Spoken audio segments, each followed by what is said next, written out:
We are going to look at lesson 3, which is all about igneous rocks. So there are 3 different types of rocks, and igneous are the first we are going to look at.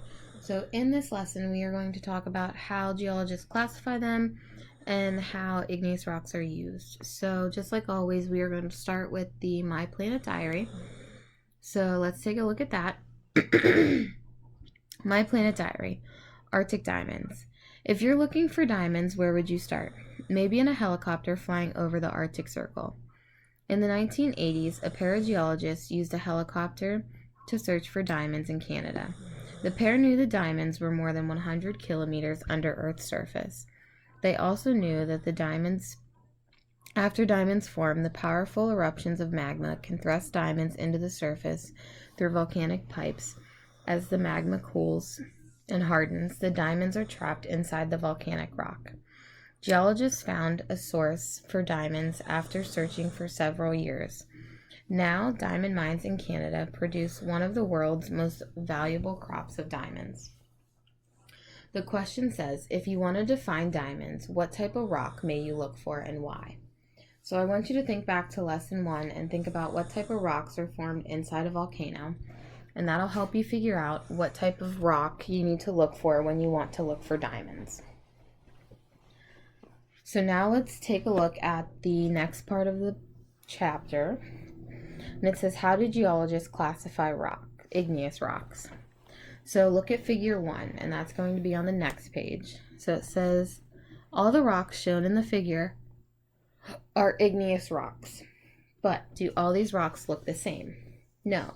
Even though all igneous rocks form from magma or lava, igneous rocks can look vastly different from each other. Igneous rocks are classified by their origin, texture, and mineral composition. I want you to go ahead and highlight that last sentence. So igneous rocks are classified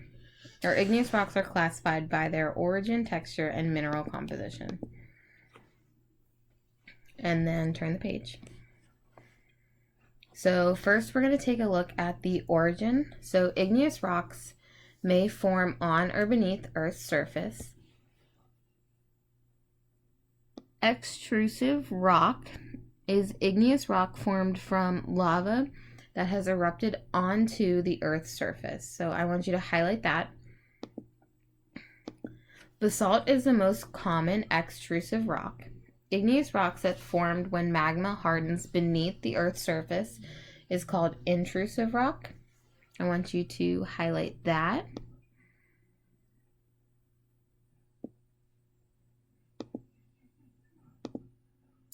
The most abundant type of intrusive rock in the continental crust is granite. Granite forms tens of kilometers below Earth's surface and hundreds of thousands of years or longer. A good way to remember the difference between extrusive rock and intrusive rock is extrusive rock forms from lava erupted onto the Earth's surface. So, extrusive rock forms when the lava exits the Earth's crust. So it's extrusive rock, it exits Earth. Intrusive rock forms inside the Earth. It hardens beneath the Earth's surface, so it's intrusive. It's inside the Earth. So that's just the way that I remember it. It might help you. If it doesn't, and you need to think of it a different way, then think of it a different way. But that might help a little bit. So let's talk a little bit about the texture of rock. So different igneous rocks may have similar mineral compositions and yet have very different textures. The texture of an igneous rock depends on the size and shape of its mineral crystal. Highlight that.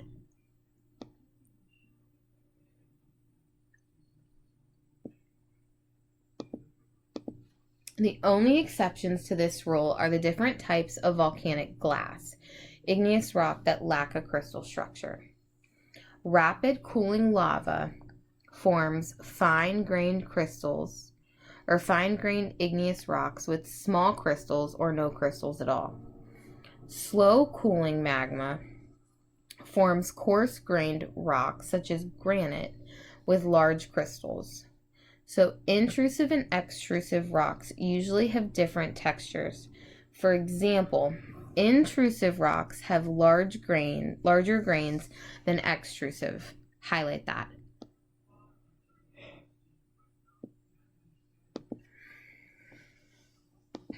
Extrusive rocks have fine grain or glassy texture. Highlight that. So that means that extrusive, since they are fine-grained or glassy, they cool rapidly. Whereas intrusive, they have the larger crystals. They are going to cool slower. Okay, so I want you to answer the question in figure 1. So the texture of igneous rock varies according to its origin. Did the rock in the photographs form at A or B? Write your answers in the space provided. So it wants to know, are these rocks extrusive? Did they form at A? Are they extrusive? Or they form at B? Are they intrusive? Based on looking at the grain. Okay. Take a minute, answer that. When you're done, unpause the video and move on.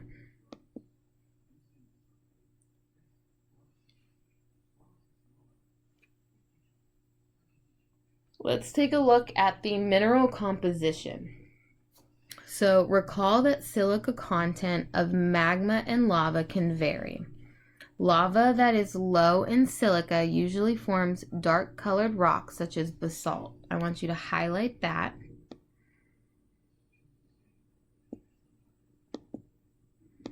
Basalt contains feldspar as well as certain dark colored minerals, but does not contain quartz.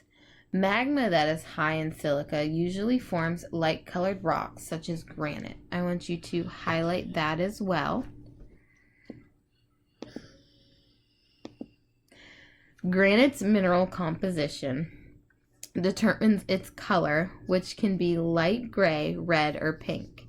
Granite that is rich in reddish feldspar is a speckled pink, but granite rich in hornblende and dark mica is light gray with dark specks. Quartz crystals in granite add light gray or smoky specks. So I want you to do the apply it. So let's do that right now. So dorite is a coarse-grained intrusive igneous rock. It is a mixture of feldspar and dark-colored minerals such as hornblende and mica. The proportion of feldspar and dark minerals in dorite can vary. So that is over here. And it says, the first question, number 1, it says, what mineral is more abundant in the sample illustrated by the graph? And number 2 says, how might the color change if it contained less hornblende and more feldspar? And then explain. So based on the information we learned down here, use that up here. Pause the video, answer the questions, unpause it when you're done, and continue on.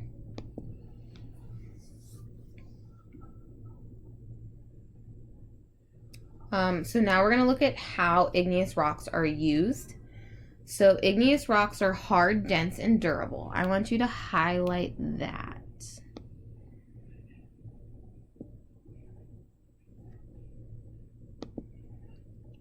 People throughout history have used igneous rocks for tools and building materials. Granite has a long history of use as a building material. More than 3,500 years ago, the ancient Egyptians used granite to build statues. About 600 years ago, the Incas of Peru built fortresses out of great blocks of granite and other igneous rock. You can see part of one of the great fortresses in figure 2. In the United States during the 1800s and early 1900s, granite was widely used to build bridges and public buildings. Today, thin, polished sheets of granite are used in curbstones and floors.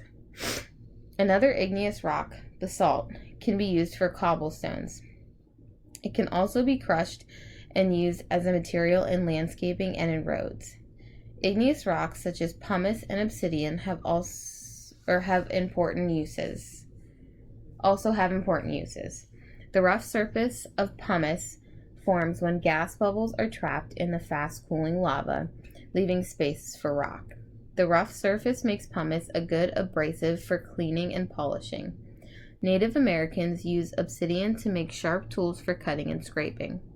Obsidian cools very quickly without forming crystals, so it has a smooth, shiny texture like glass. Perlite formed by rapid cooling of magma or lava is often mixed with soil and used for starting vegetable seeds. So I want you guys to answer the question in figure 2. So it says igneous rock has long been used for building materials such as this Incan fortress in Peru. A fortress must be strong enough to withstand violent attacks. Why might the Incans have chosen igneous rock to build their fortress near that place in Peru? I'm not going to try and say it because I cannot say that. So go ahead and answer that question, and that is the last page in this section, in this lesson. So that is all about igneous rocks. Make sure that everything is highlighted, questions are answered. If you are a full remote student, go ahead, when you are done answering these questions, please take a picture of the answers and submit them on this Google post. If you are a cohort A student, I will check these on Monday. If you are a cohort B student, I will check these on Friday.